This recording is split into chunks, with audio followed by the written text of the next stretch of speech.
Prontinho, muito bom. Deixa eu aumentar aqui meu som um pouquinho. Tá me ouvindo bem, Marcele? Estou. Eu estava procurando o fone, desculpa a demora, eu não estava achando o fone, porque como eu estou em Imagina. São Paulo, na casa da minha mãe, então minhas coisas estão em malas, mochilas, e esses foninhos pequenininhos, num monte de fio de computador, eu falo, mas caramba, cadê esse fio? E eu tô aqui tem várias pessoas, né, e tá aí com fone fica melhor. Tudo bem, Eu querida? Boa imagino. noite, você tá Tudo bem? bem. Boa noite. Seja hoje bem-vindo. Hoje você está como convidado aqui no canal, então seja bem-vindo ao canal. E eu Obrigado. estava contando para o pessoal aqui que eu te conheço há 18 anos, Eric. Não faz isso não, Marcele, pelo amor de Deus, Marcele, já tudo isso. Hoje à tarde eu estava pensando quanto que eu conheci o Eric. Há 18 anos atrás, em 2004, estava falando para eles, na primeira semana do curso de Naturologia na Universidade Anhembi Morumbi, você e a sua mãe estavam palestrando.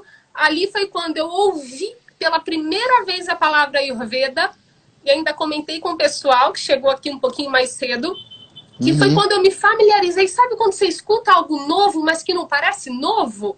E que, de alguma forma, você tem uma familiaridade?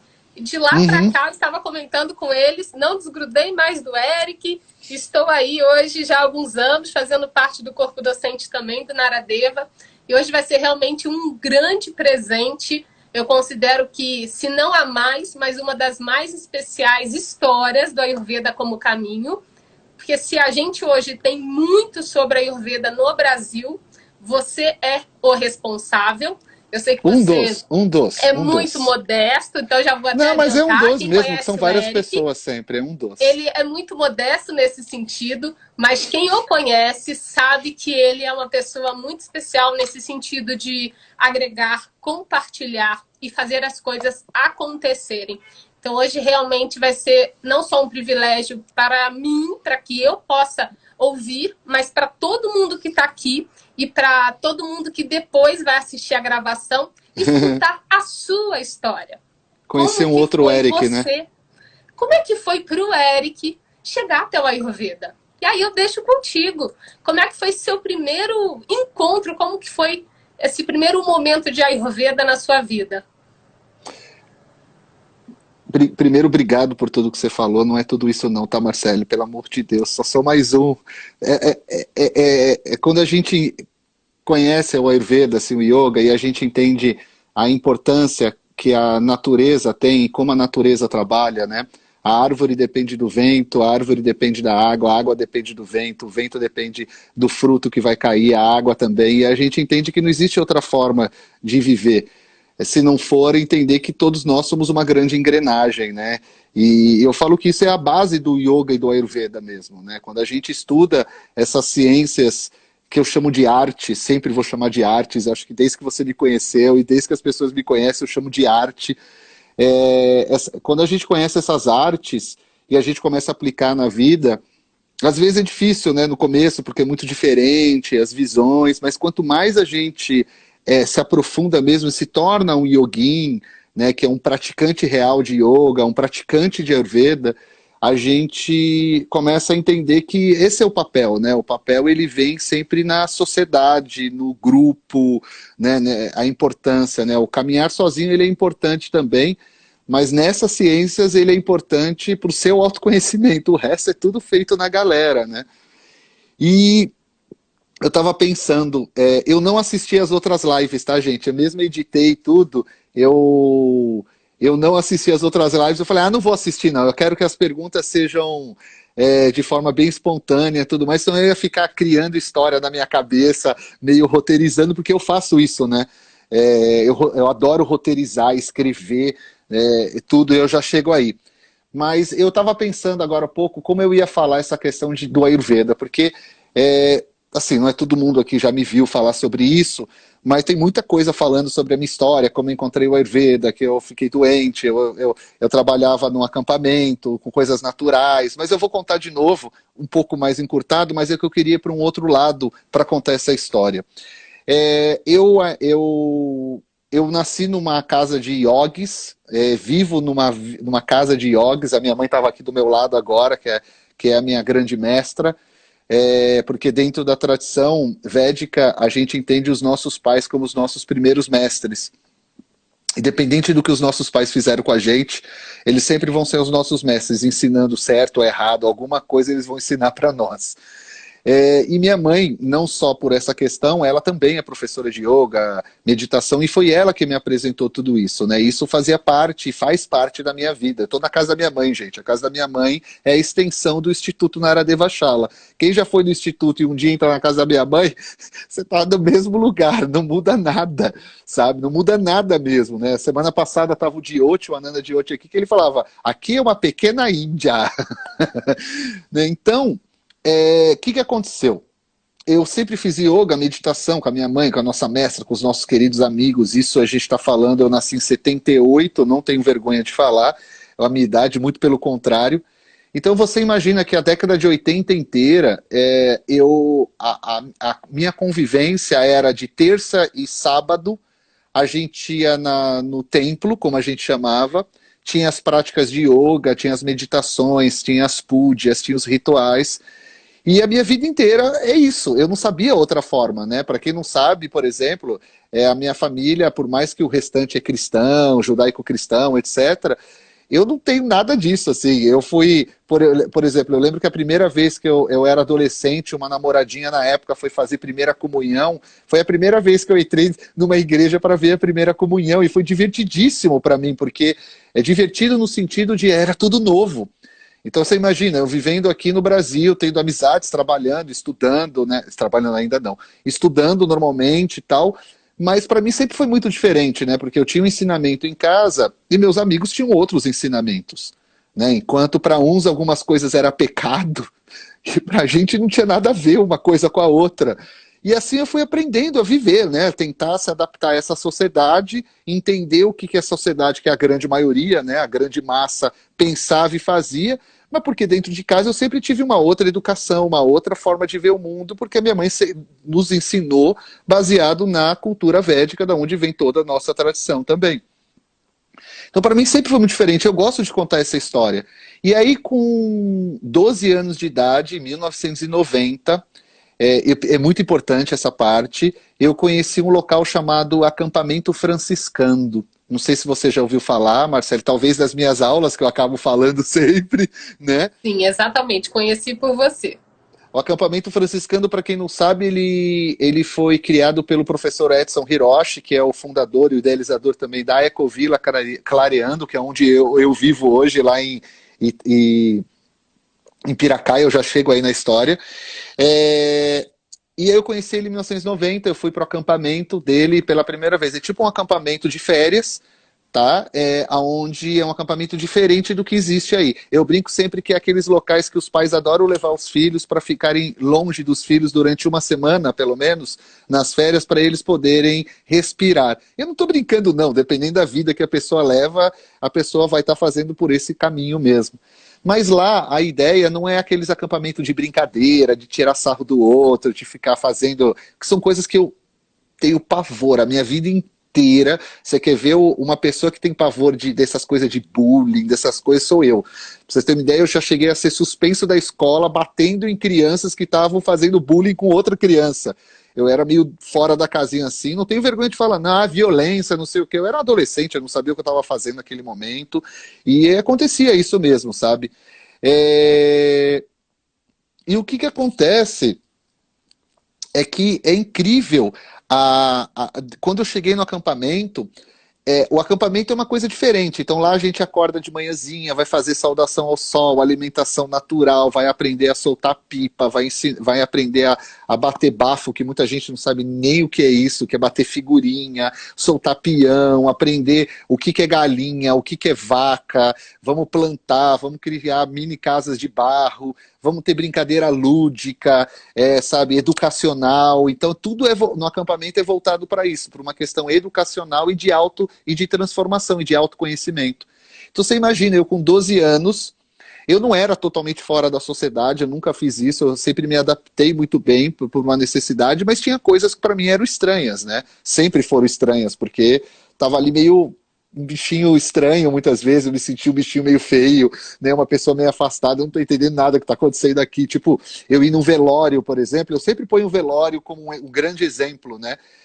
Eu ia pro velório assim, não que a gente era estranho aquilo pra gente, mas a gente olhava assim e a gente, na nossa cultura, na nossa tradição, se a pessoa morre velha, não é que a gente comemora a morte da pessoa, a gente vai comemorar a linda vida que essa pessoa teve, né? E não é brincadeira, não, se comemora mesmo. Sabe, se conta os casos daquela pessoa, aquela pessoa que viveu 80, 90. Nossa, olha quanto tempo essa pessoa viveu, quanto ela contribuiu para a sociedade.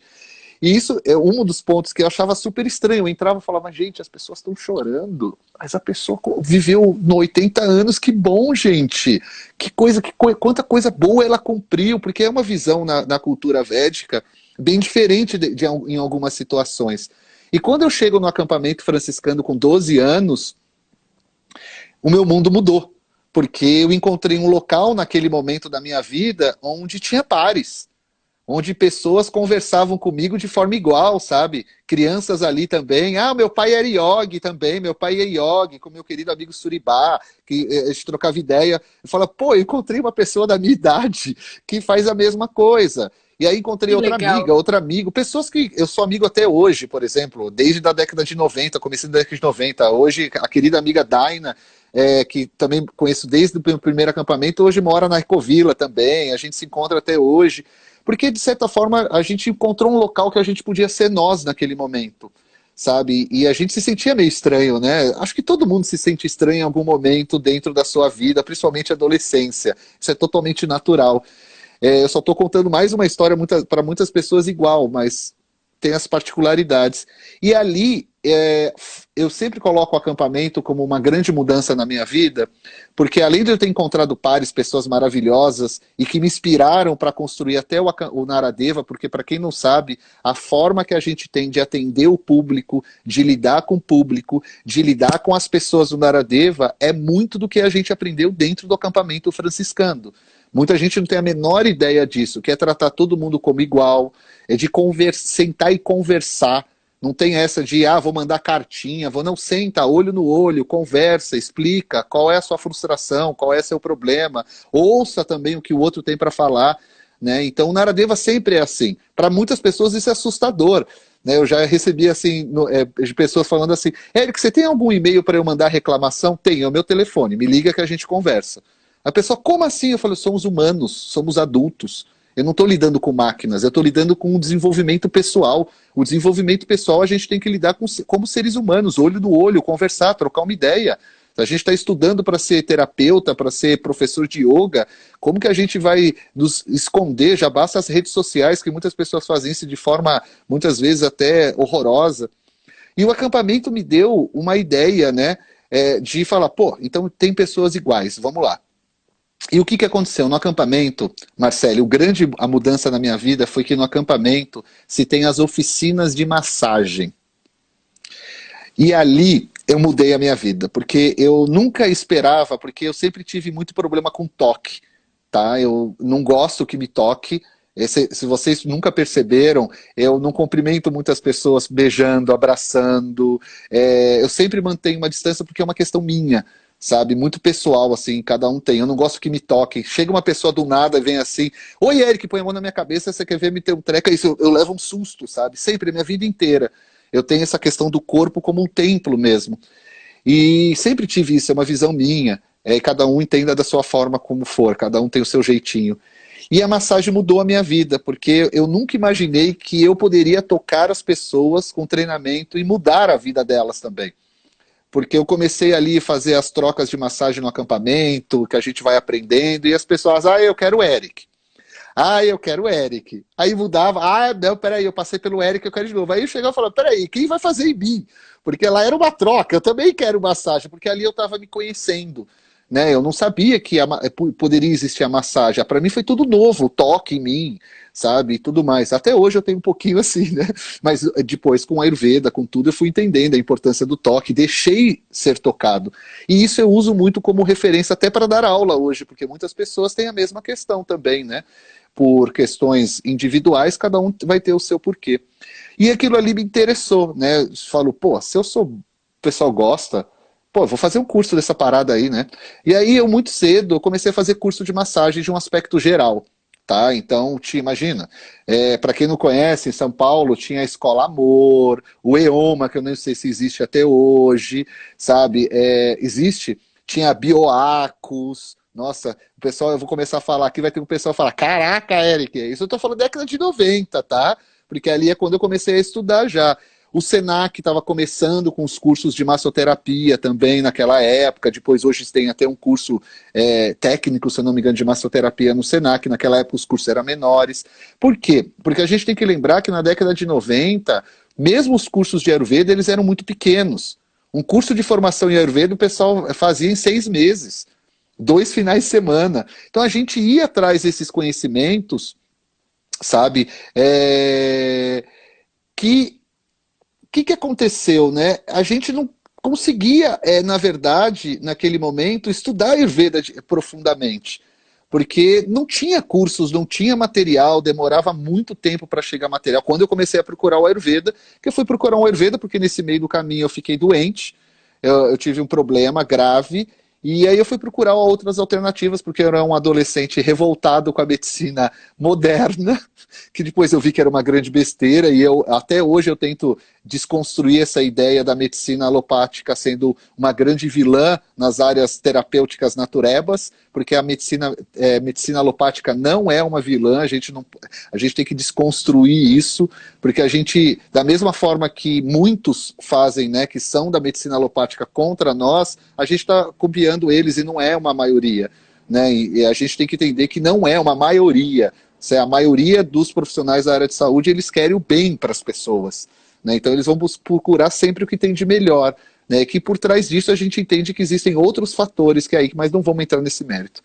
E aí eu fui procurar outras alternativas, né? Então naquele momento, eu me lembro bem, eu com o Hiroshi eu aprendi muitas questões de limpezas corporais, depois eu fui estudar algumas questões ligadas a frugivorismo, para trabalhar bastante a questão de sucos, que eu amo até hoje, é uma das técnicas que eu uso até hoje dentro do Ayurveda, né, que são swarasas em sânscrito, que são sucos frescos de qualquer coisa, na verdade. Aí fui estudar questões que se assemelham muito a uma técnica que tinha no final de 1800, que se chamava higienismo. Não sei se você já ouviu falar, não sei se o pessoal já ouviu falar. O higienismo é uma técnica que ela nasce, se eu não me engano, na Inglaterra, não vou ter certeza não, que era uma visão bem diferente do que a gente tem hoje, mas eles usavam muitas técnicas naturais, que é legal também no dia a dia, como sal amargo, como lavagens intestinais, aí eu fui aprendendo. Até que eu comecei a conhecer o Ayurveda, o pouco que tinha no Brasil na década de 90, mas era o suficiente para começar, né? Workshops aqui, workshops acolá, importando livro, comprava livro em conjunto com amigos, e um ficava com a cópia, outro ficava com a original, porque era caro, né? Mas aonde eu queria chegar, que eu falei que eu ia encurtar, mas aonde eu queria chegar é que o meu encontro com a Ayurveda, como foi esse encontro? Aí é onde eu queria falar, que é uma coisa que eu acho que eu nunca falei assim. Sabe quando você encontra uma coisa que você sabia que ia encontrar, mas não sabia o que era, mas quando você encontra, você sabe que era aquilo? Foi eu com a Ayurveda.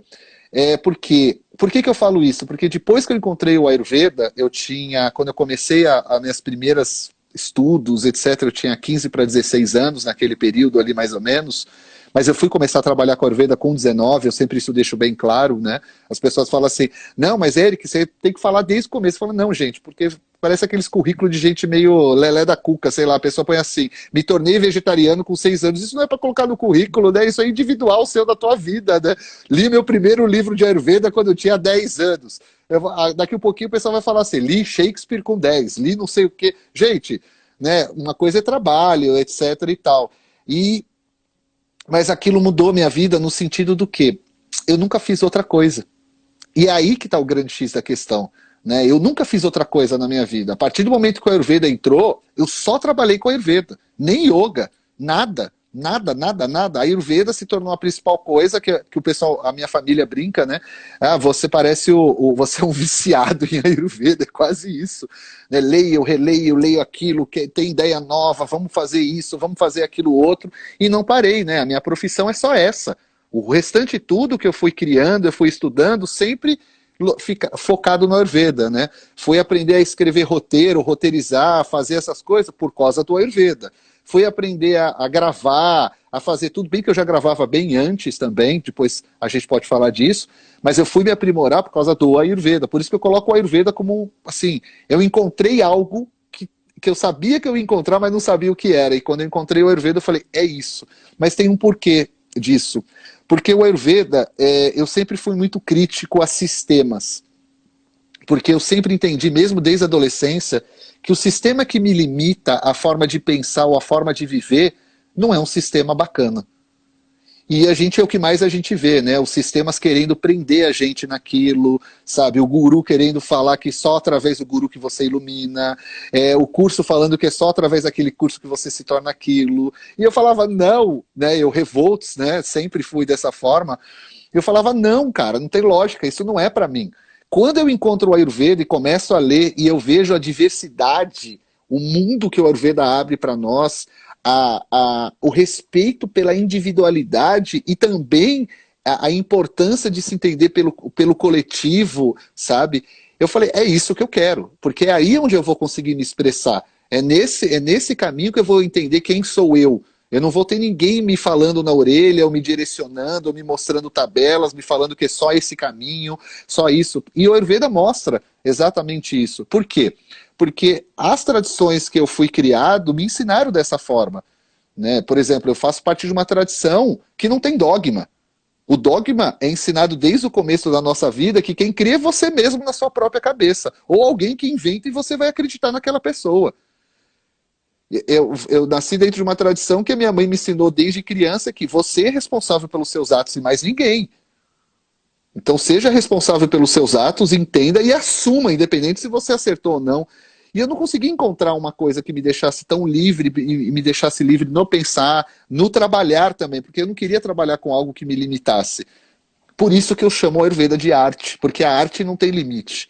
A arte é uma coisa que você vai levar para onde você quiser e ela vai ser colocada naquele momento. E o Ayurveda é uma arte que a gente consegue aplicar em qualquer lugar do mundo. E é isso que mais me encantou.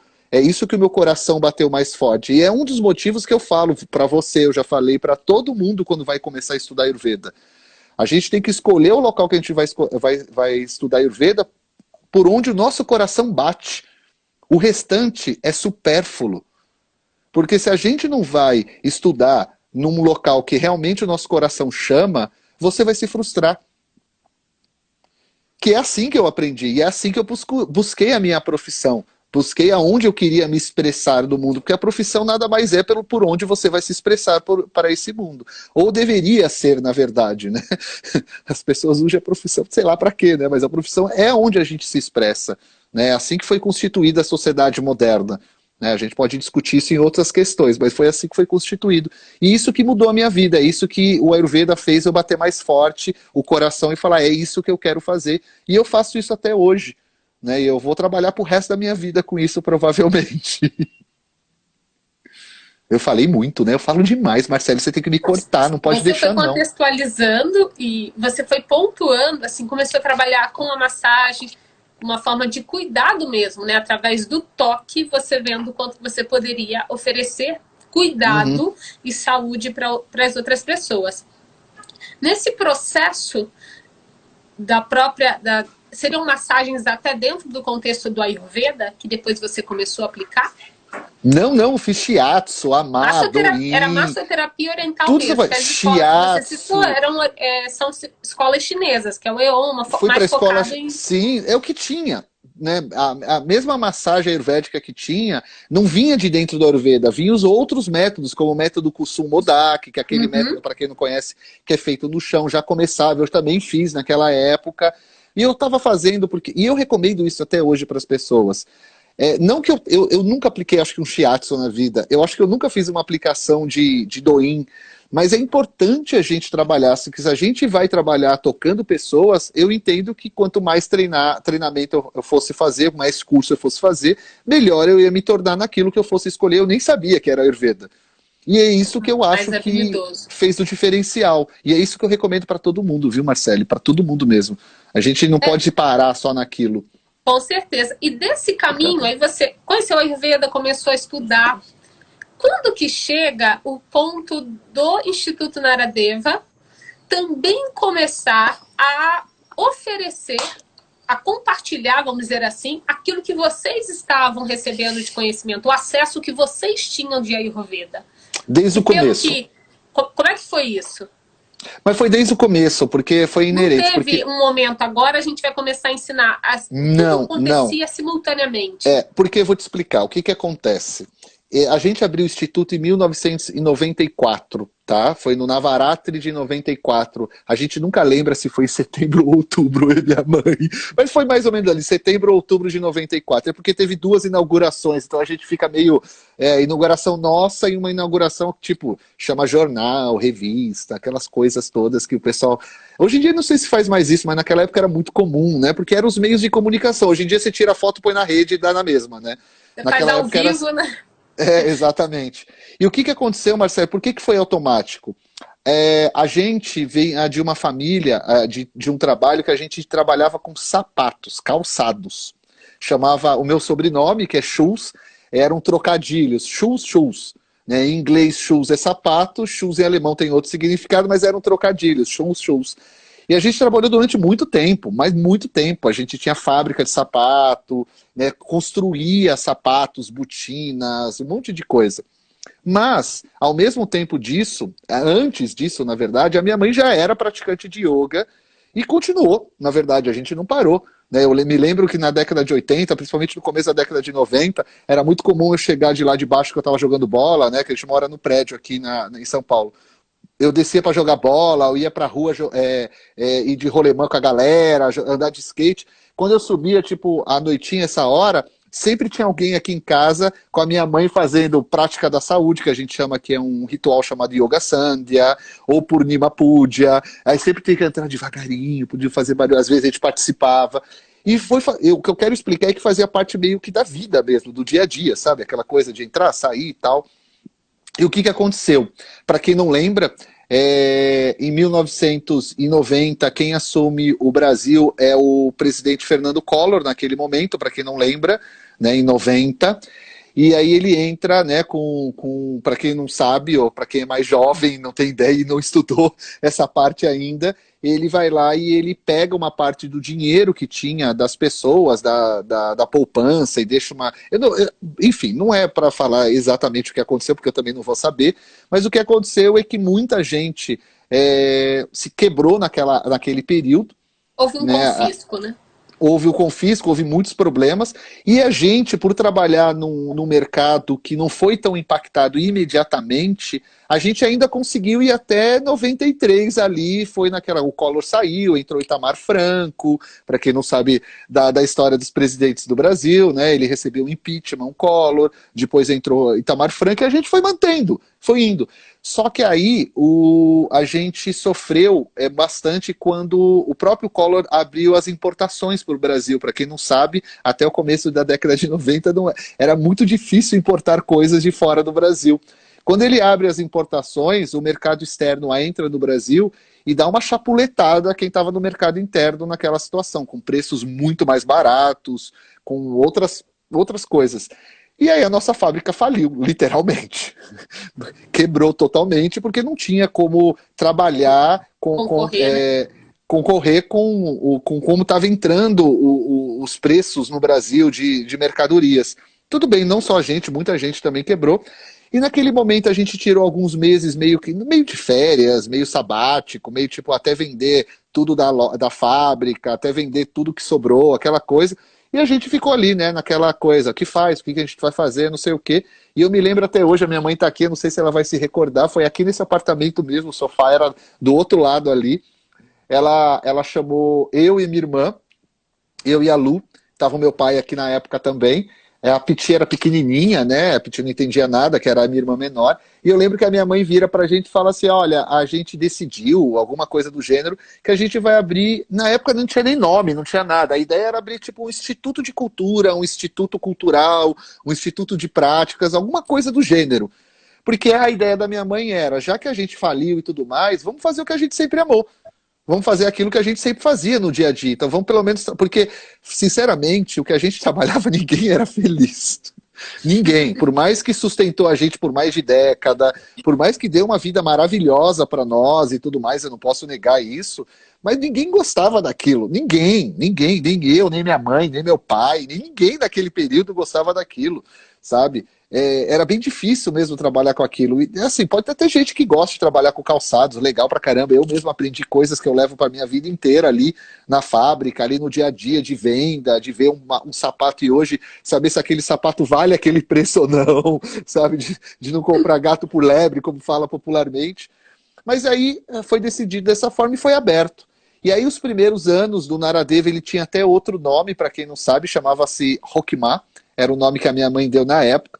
E a ideia da minha mãe, no começo, era abrir um local onde, para ela poderia fazer as práticas dela, as meditações, dar as aulas delas, e a gente alugaria as outras salas para outros profissionais. Essa sempre foi a ideia inicial do Instituto. Sempre foi. E assim funcionou durante muitos anos, na verdade. E aí, no final da década de 90, Marcele, a gente já tinha massagem ayurvédica lá, já tinha parceria com outros profissionais, eu mesmo já estava ali falando uma coisinha ou outra, já levava workshop, já levava isso, então a gente começou a ter naturalmente um mercado de Ayurveda dentro do próprio Instituto. E quem pediu para a gente começar a dar os workshops, melhorar os tratamentos, sempre foi as próprias pessoas que frequentam lá. Isso é uma coisa que eu tenho muito orgulho de falar do Instituto. Todo o crescimento do Instituto foi ouvindo as próprias pessoas que estão lá. Muita gente acha que não é ouvida dentro do Instituto. Aí passa alguns meses, a pessoa vem e fala, nossa, Eric, eu falei um negócio para você e agora você mudou ali. Nossa, eu não sabia que você ouviu. Eu falei, é só vir trocar uma ideia. Tem coisas que não dá para fazer imediatamente, mas tem ideias maravilhosas que a longo prazo a gente pode constituir. E assim foi indo. Então as pessoas pediram o curso, aí a gente foi lá e construiu a primeira ideia. Aí depois as pessoas pediram que o curso aumentasse, a gente foi lá e aumentou. E assim foi indo, até a entrada dos camps no curso, as viagens para a Índia, foi tudo isso. Porque eu entendo que o desenvolvimento de qualquer profissão nova no país vai depender das pessoas que estão vindo estudar. Por mais que eu tenha uma utopia de querer abrir uma faculdade de Ayurveda, eu sempre me pergunto, quem que vai estar estudando lá dentro? Quem são os professores que vão dar aula? Será que a gente tem quórum no Brasil? A gente tem quórum de profissionais para isso? A gente tem que dar tempo ao tempo também da construção, porque a construção do Ayurveda ela não pode ser feita somente em nível acadêmico, ela tem que ser feita a nível social e cultural. Se a gente não for fazer em nível social e cultural, vai acontecer como diversas profissões, a própria naturologia, a própria medicina tradicional chinesa e próprias outras que vão surgindo, que se cria profissão, mas as pessoas nem sabem exatamente o que é, porque ela não se desenvolveu anteriormente na cultura e na sociedade. Né, na cultura e na sociedade como um todo. Né? Às vezes pula essas etapas. Nichada, né, Eric? O próprio Ayurveda, ele tem um nicho, mas eu vejo o Naradeva quebrando bastante esse paradigma de que precisa ser tal coisa, precisa ter determinada formação. Desde que eu conheço a escola, não importa se você vem da área da saúde, se você tem uma graduação, você quer aprender Ayurveda, aqui é um espaço que vai te acolher. E esse é um ponto que diferencia a escola desde sempre, né? E vem assim, de acordo com o que você está trazendo para a gente, eu como ex-aluna e atualmente também participando do corpo docente da escola, sempre vi isso muito forte no Naradeva. É para todos. Você quer aprender Ayurveda? Aqui a gente vai te acolher. Exatamente. Esse é o pensamento básico. Isso é uma coisa que a minha mãe falou no começo. Eu lembro quando eu assumi o Naradeva, porque eu assumi o Naradeva em 99, 2000, se eu não me engano. Não foi isso, mãe? 99, 2000, alguma coisa assim. 2001. A minha mãe lembrou agora. No mesmo ano, logo depois, a minha irmã, a Lu, começou também a vir, né? E logo depois veio a minha outra irmã. Para quem não sabe, o Naradeva hoje, ele é totalmente coordenado somente pelas minhas irmãs, tá? As pessoas acham que tá lá, meu nome não tá nem na firma mais, sabe? Elas que assumiram tudo, porque a ideia era essa. A ideia é que elas fossem assumir e assim vai passando. Um dia alguém vai assumir o Naradeva, sei lá como vai ser. Mas aí, eu lembro que a minha mãe falou isso, né? A minha mãe falou uma coisa muito importante no começo, quando a gente foi assumir, ela falou assim, siga algumas coisas que a gente sempre fez. Uma das coisas essas portas sempre tem que estar abertas para todas as pessoas que queiram aprender, seja yoga, ayurveda, sânscrito, Shuddha Dharma, meditação, qualquer coisa, sabe? E sempre que é uma coisa que o Naradeva sempre fez, e eu falo sempre que é uma coisa que ninguém precisa ficar mostrando para ninguém, tente levar o Ayurveda de forma mais gratuita ou mais acessível possível à maioria das pessoas, que é possível, né? E não só o Naradeva, qualquer coisa, é o que a gente sempre tentou fazer. Né, o Naradeva, para quem não sabe, na nossa história, lá na década de 90, a gente era muito comum, ciclos de palestras ao vivo. Então, só para vocês terem uma ideia, de final de semana rolava até 14, 15 palestras, né? Mas sábado e domingo, a entrada era 1 quilo de alimento que a gente doava. Isso durante meses. Isso rolava demais. Depois... antes isso de ter internet e tudo mais, então era tudo pessoalmente. Então a gente, desde a década de 90, tá fazendo isso com a Ayurveda, tá fazendo isso com yoga, porque eu falo para as pessoas, isso é um trabalho de formiguinha, é um trabalho que vai fazendo e o resultado, sei lá quando vai dar. Você não pode pensar no resultado, você tem que entender que você está no trabalho de divulgar. Depois veio o Sesc, que a gente fez parceria com o Sesc, a gente fez os encontros lá, 500 pessoas por dia, sabe? Depois veio todo esse advento do online, e aí o online, para ser gratuito, acaba caindo o custo bastante. Mas é uma coisa que eu estou muito afim, a partir do ano que vem, de tentar retomar os grandes eventos gratuitos na cidade de São Paulo, pessoalmente. E também ter online, né? Poder fazer os dois. A gente já está mexendo os pauzinhos aí para retomar essas atividades, porque infelizmente elas deixaram de existir. Né? A gente tem hoje várias atividades até online que se diz gratuita e não é gratuita no final, né? A gente ri com isso porque não tem o que fazer, né? Atividades que estão sempre ligadas a congresso. Eu sei que custo tem em todo lugar, a gente tem custos assim, gigantescos no Naradeva para estar tudo certinho, tudo dentro da lei, tudo pagando imposto, etc. Não é fácil, mas a gente está muito afim de retomar alguma atividade dessas assim que a gente fez durante muito tempo, porque é necessária também, olhar no olho, trocar ideia com a galera, né, mostrar para a sociedade como um todo novos profissionais de Ayurveda que estão surgindo nas diversas formações no Brasil, gente muito bacana, com estudos muito legais, sabe? Então a gente está com bastante vontade. Mas você vê, aconteceu meio que naturalmente de acordo com necessidades. Sabe, quando a gente viu, já estava com curso, já estava com o profissional lá, já estava mudando o nome, né, porque a gente foi se adaptando, mas sempre foi a ideia do Instituto a mesma, né, ser uma questão cultural. Por que cultural? Muitas pessoas me perguntam, por que não é uma escola de Ayurveda? Por que não é uma escola disso? Gente, o Instituto também é uma escola, só que o Instituto, ele abrange outras ações na sociedade, além da parte educacional. Da educação. Então, a nossa ideia, que a gente faz muito, é divulgar a própria cultura hindu, né, como um todo. Né? Então, por exemplo, semana retrasada, eu estou começando a fazer uma série de lives agora, que vão culminar num outro projeto que eu vou lançar no segundo semestre, que vai chamar Mundo Índia, que é muito legal, que já está na internet, já está começando, que é trazer para a população brasileira, através do Instituto, um pouco do que é a Índia, mas fora desse roteiro que todo mundo já conhece, sabe, das mesmos assuntos, sabe? Então, por exemplo, quem conversou comigo foi a Mariana, que é uma pesquisadora maravilhosa sobre castas na Índia. Amanhã quem vai falar comigo é a Sabrina, que é uma outra pesquisadora também, acadêmica, que ela vai falar em relação à parte do colonialismo indiano que aconteceu na Índia, o que isso interferiu.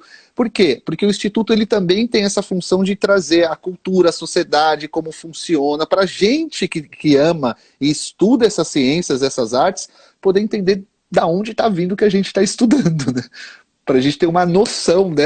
Tipo assim, o que eu estou vindo? Da onde vem esse Ayurveda, né? Porque você sabe que a grande parte, sempre que eu falo isso, eu choco as pessoas, eu não sei porquê. O Ayurveda que mais a gente estuda no Brasil não é indiano.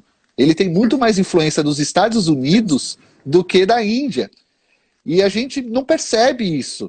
E aí a ideia do Instituto agora é também começar a fazer essas lives para deixar gravado e trazer profissionais sérios, né, que não fazem parte da bolha Namastê Gratiluz, trazendo outros assuntos para nós, assuntos mais profundos, entender o funcionamento, entender cultura, sociedade, sabe, história, porque a gente gosta de apagar a história, e a história não pode ser apagada, a história está lá e a gente tem que estudar ela, né? Então foi meio sem querer, Marcele, aconteceu. Na hora que a gente viu, a gente estava com curso, na hora que a gente viu, estava aumentando, na hora que eu vi, passou 10 anos. Já tá, da formação, da pós-graduação. Tem um detalhe para a gente ir caminhando para a nossa finalização? Já? Como que chega a Índia? Como que chega a Índia? Como que chega o AVP, os profissionais da Índia? A Índia em si, no sentido da parceria direta com a Índia, que culminou em viagens, né, de intercâmbios mesmo, para que vocês pudessem levar pessoas que estavam estudando ou já estavam formados no Naradeva para uma imersão direta lá em hospital mesmo, do Ayurveda, uma aplicação super profunda. Como é que acontece isso também? Como tem um fluxo natural e você está mostrando para a gente que você vai seguindo o fluxo e as coisas vão chegando, como é que chegou essa parceria Índia-Naradeva? E eu continuo seguindo o fluxo, sabe? A onda do mar, disfarce no mar. Porque é muito védico, né? E é como a gente vive mesmo. A gente planeja tudo, claro, gente, é organizado, tudo, né? Mas a gente deixa as coisas ir acontecendo. Mas eu vou contar para você. Eu acho que isso eu nunca falei assim abertamente, eu estou procurando essa live para falar coisas novas também. A primeira vez que eu fui para a Índia foi somente em 2008. Eu falo somente porque desde que o Instituto foi fundado em 94, o meu grande sonho era ir para a Índia. Mas infelizmente eu não tinha condições naquele momento. Por mais que a gente tenha uma boa vida, uma vida maravilhosa, obviamente cada um tem problemas individuais, questões individuais para tratar. E a gente tinha um foco muito grande em estabelecer melhor o Instituto, sabe? A gente sempre foi muito pé no chão. Tudo com o seu tempo, com a sua calma. E aí em 2007 eu tentei ir para a Índia. A gente não conseguiu, no final das contas não conseguimos grana, juntar para pagar tal, porque sempre foi caro ir para a Índia e vai continuar sendo caro, porque paga em dólar e tudo. Por mais que a Índia é barata internamente, para chegar lá não é barato, né? E lá dentro aí é uma outra situação, cada um vai ter custos diferentes. E aí em 2008, eu me lembro exatamente bem, agora muita gente que está me assistindo aí que já foi para a Índia comigo vai falar, ah, professor, você passou pelo mesmo que eu passei o mesmo que muita gente. Em 2008, eu fui até o banco e vendi meu carro pro banco. Falei, vou pra Índia e, desculpa o palavreado, e foda-se o mundo. Eu vou e ponto final, vou me endividar. Eu lembro que a gente olhou pra cara do outro e falou, tá, Eric, você tem que ir, vai se endividar. Aí eu fui lá, não tinha de onde tirar dinheiro naquele momento, eu fui, como chama isso? Que você vai no banco e vende o carro pro banco? E vai penhor. Alienação. Aí eu fui lá, vendi, peguei meu dinheirinho e fui para a Índia. Conhecia pouco, meu inglês era péssimo. Conhecia muito da Índia já, porque eu sempre fui estudioso de... Não, eu sou estudioso de mapa, eu gosto de olhar onde estão as coisas para entender. E eu falei, cara, eu preciso de alguma coisa para me ajudar. Lá vai eu, pego o telefone e ligo do Brasil para o meu amigo Ananda Jyoti, lá na Índia. Querido amigo Ananda Jyoti, que está no Brasil nesse momento. Querido amigo, eu preciso de uma ajuda, pelo amor de Deus, eu estou indo para a Índia, não sei o quê. Érico, vem comigo, vem para a Índia comigo. É tudo que eu precisava. Querido amigo Ananda Jyoti foi o cara que, quando eu fui para a Índia a primeira vez, ele me deu todo o suporte para ficar na Índia. Me apresentou pessoas incríveis.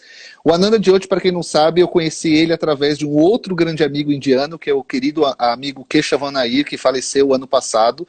Foi o primeiro astrólogo do Instituto, ele era astrólogo da nossa mestra, da nossa querida mestra, do nosso querido amigo Henry. Ele foi um professor de astrologia, ele faleceu ano passado, e ele que nos apresentou o Ananda Jyoti há muitos anos atrás. E o Jyoti abriu esse primeiro caminhar para mim. E foi o próprio Jyoti que nos apresentou o EVP. O Jyoti, ele tinha um grande amigo dele que trabalhava no EVP naquele momento, em 2009 para 2010. E aí ele falou, olha, Eric, tal, não sei o que. Na época eu também trabalhava na Abra também, aí ele apresentou, sempre como sempre, né? Por exemplo, o Jyoti que me apresentou, eu fui lá, é para todo mundo, gente, pelo amor de Deus, sempre foi assim, né? E sempre vou continuar sendo.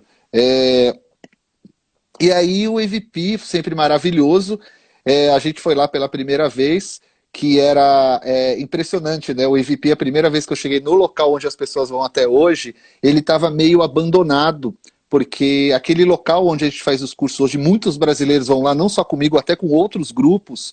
Aquele local, durante muitos anos, ele era o Gurukula tradicional, onde as pessoas viviam 7 anos e meio lá. E como o governo da Índia, no final da década de 90, ele não reconhecia mais esses cursos como graduação superior, eles acabaram o Gurukula, infelizmente. E aquele local ficou meio que, entre aspas, abandonado. Então, mato alto, né? As casas abandonadas. Eu lembro que a gente chegou lá em janeiro de 2010, há 12 anos atrás. Como eu brinco, era só mato. E transformou a nossa vida mesmo, a vida do Naradeva e de muitos profissionais de Ayurveda. Mas eu tenho um porquê disso. Eu sempre procurei alguma escola para fazer parceria na Índia. Sempre procurei, muitas escolas. Eu sempre tive muita dificuldade, eu vou ser bem sincero, por causa daquilo tudo que você falou anteriormente, do Instituto, da forma que a gente trabalha. A maioria das escolas, ou elas vinham de questões muito acadêmicas, bem academicista mesmo, que é legal, bacana, mas não é a cara 100% do Instituto. E outras vinham muito naquela história, tipo, eu sei o Ayurveda e ninguém mais sabe, o Ayurveda original está aqui nessa cidade. Eu nunca caí nessas histórias e nem vou cair nessas histórias. Se vocês gostam de cair nessas histórias, beleza. Né? Em sala de aula a gente fala muito isso, né, Marcele? No nosso corpo docente e tal. Tipo, se vocês querem cair nessa história, beleza, mas...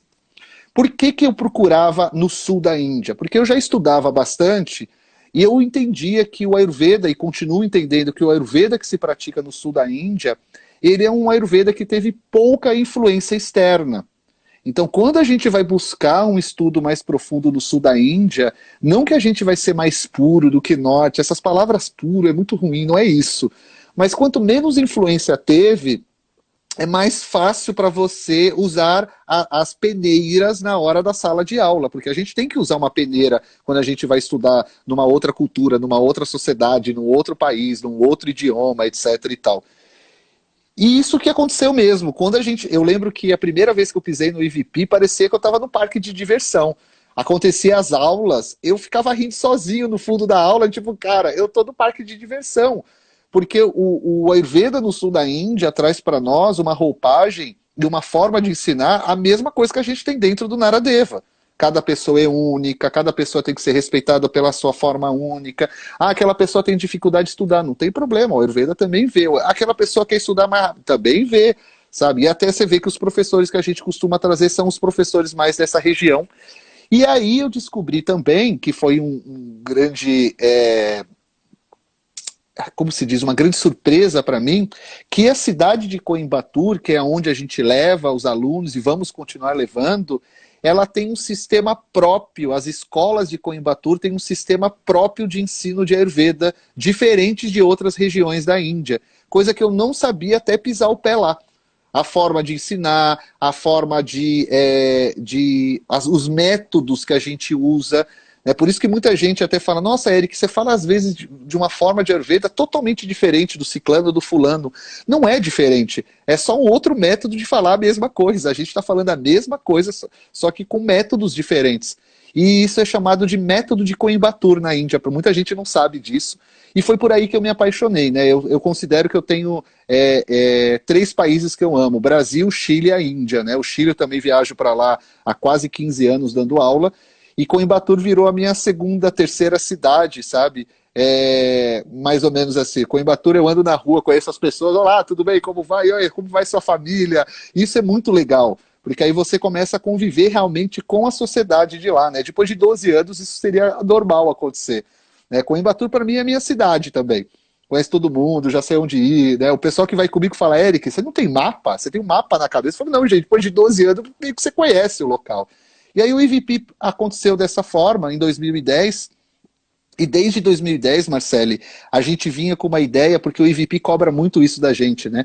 E a área acadêmica? E as pesquisas do Brasil? É importante o Ayurveda ter pesquisa por brasileiros. Vocês não tem que ficar... Eles falam assim mesmo, amigos próximos. Gente, vocês não tem que ficar babando ovo. Isso é a minha forma de dizer, tá, gente? Não tem que ficar babando ovo de gringo. Isso é eu falando também, de pessoas de fora. Vocês têm que desenvolver o que tem dentro do Brasil. Tem que pesquisar suas plantas. Tem que pesquisar suas alimentações. E eles ficam martelando isso na cabeça. E a gente foi vendo como gerar uma pós-graduação. E aí em 2011, para quem não sabe, a primeira pós-graduação de Ayurveda no Brasil foi em 2011, não foi no Naradeva Shala, foi em Curitiba, se eu não me engano chamava Faculdade Espírita, alguma coisa assim. Foi a primeira pós, e a gente pegando essa ideia, já tinha algumas pós de yoga no Brasil também, a gente criou a nossa primeira pós em 2012, foi a primeira turma. Mas a ideia nossa sempre é essa, e sempre vai continuar sendo, é desenvolver trabalhos únicos e próprios do Brasil. Essa é a ideia, utilizando coisas daqui que possam ser utilizados num futuro por outros profissionais para ampliar esses trabalhos. A gente tem que lembrar sempre que a gente está engateando, né? A gente está começando os trabalhos acadêmicos de Ayurveda no Brasil. E é um longo percurso, né, até esses trabalhos começarem a se aprofundar mais. Então, foi mais ou menos isso, e estamos aí até hoje. Muito gostoso ouvir sua história, inspiradora, e você fala com tanta paixão que vai dando vontade, a gente já começa até a imaginar, a gente vai dando aquela vontade de assim, quando que vai ser a próxima viagem.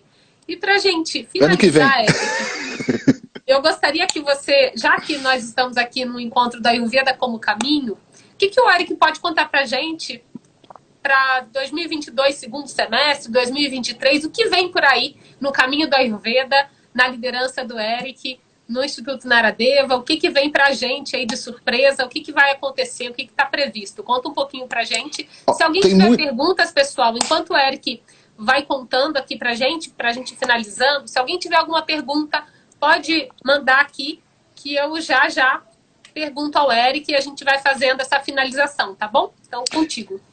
O Ayurveda cresceu muito no Brasil, então hoje em dia você coloca Ayurveda no Google, no Guru Google, no maior guru de todos, o Guru Google, claro que é uma brincadeira, tá? Pelo amor de Deus. Você vai ver que tem uma infinidade de assuntos. Isso iria acontecer um momento na história do Ayurveda, assim como aconteceu na história do Yoga, ia acontecer, a gente sabia, e a tendência agora não é expandir tanto, vocês vão ver que agora a tendência agora é começar um refinamento natural dentro de assuntos, professores, professoras, escolas, institutos, etc. e tal. Então tem muita coisa acontecendo e no Naradeva não é diferente. O Naradeva, para quem não sabe, a gente reabriu somente 100% agora em abril.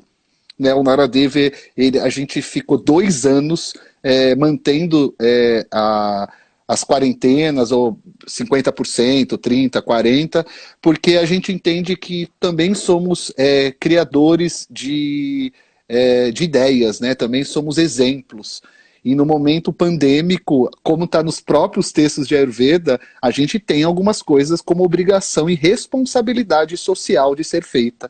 Né? Muita gente me perguntou, sabia? Por que o Naradeva não vai abrir? Vocês acreditam também em vacina? Eu falo, não, querida, tem um negócio que a gente aprende no Ayurveda e no Yoga que se chama respeito social.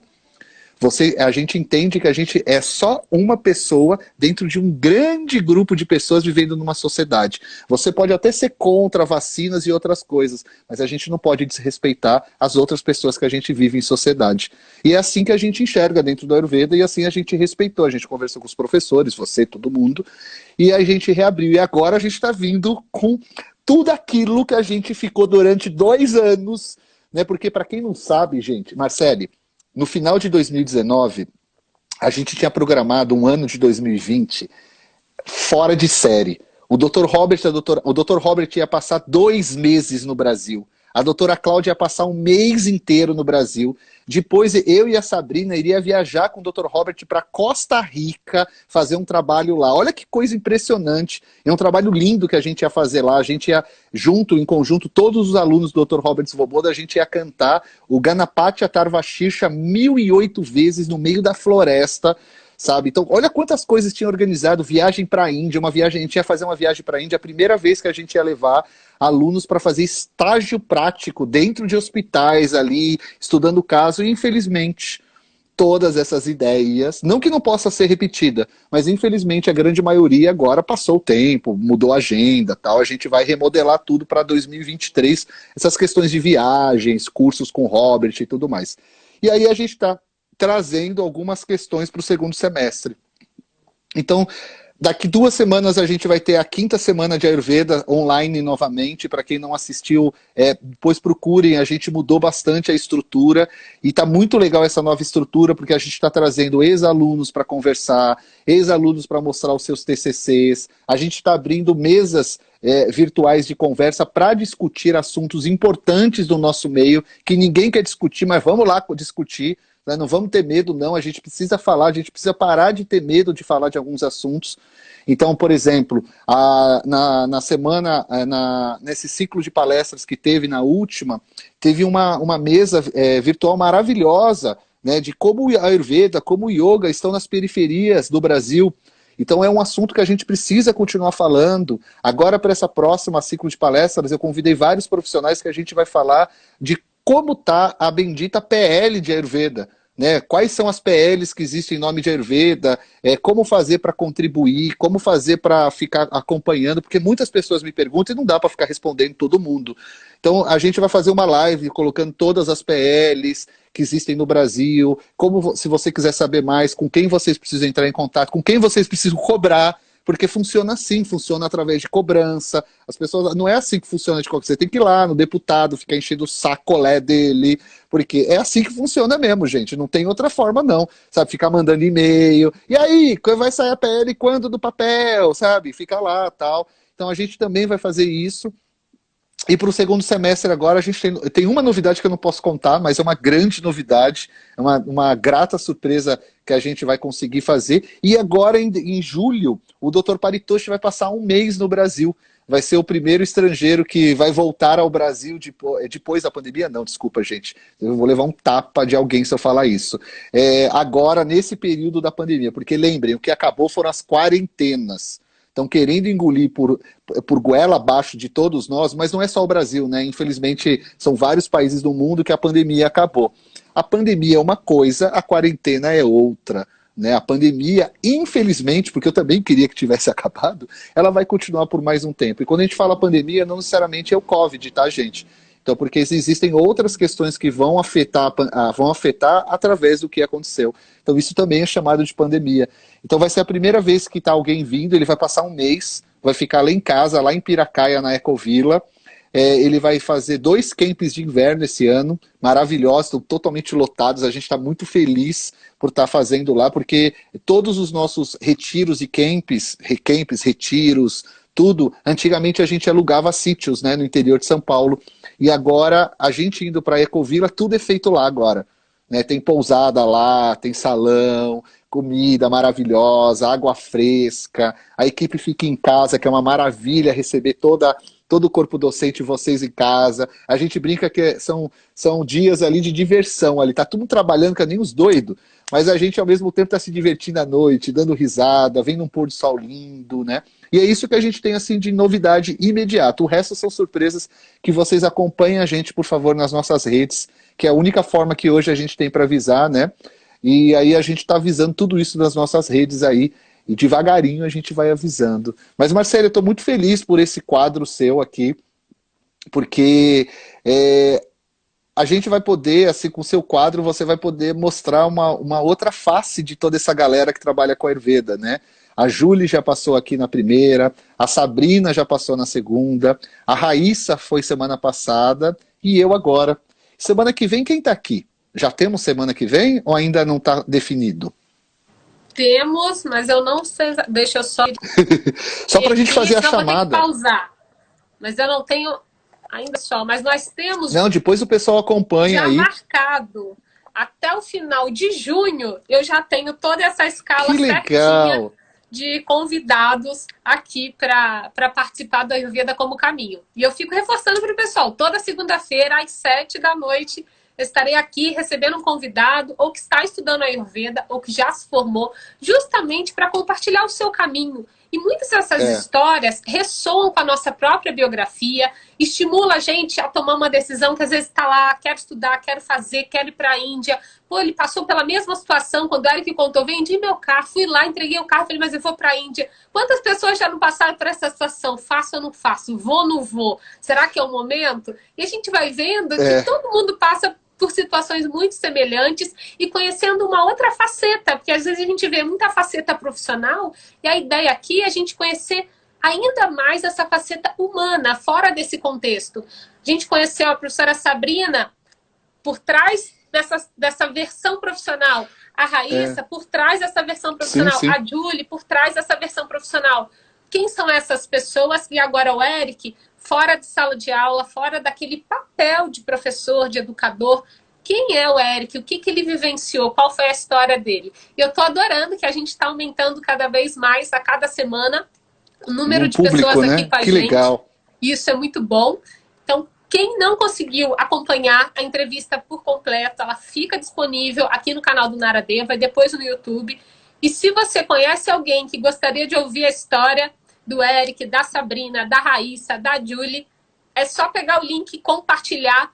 E perguntas, pessoal. Se vocês não tiveram perguntas agora, ou se não tem perguntas específicas, depois vocês também podem enviar para o Naradeva. A ideia é a gente aumentar essa comunidade que sana dúvidas que são recorrentes, ou até mesmo dúvidas que você fica assim, será que eu pergunto? Será que eu falo? Manda pra gente. A sua dúvida pode ser a dúvida de várias pessoas e muitas vezes situações que nós passamos e a gente consegue compartilhar como que a gente fez para resolver essa situação, como que foi a nossa experiência e te proporcionar insights para você tomar uma decisão e como o Eric demonstrou aqui e deixar o fluxo da vida te levar. Eric, foi super gostoso.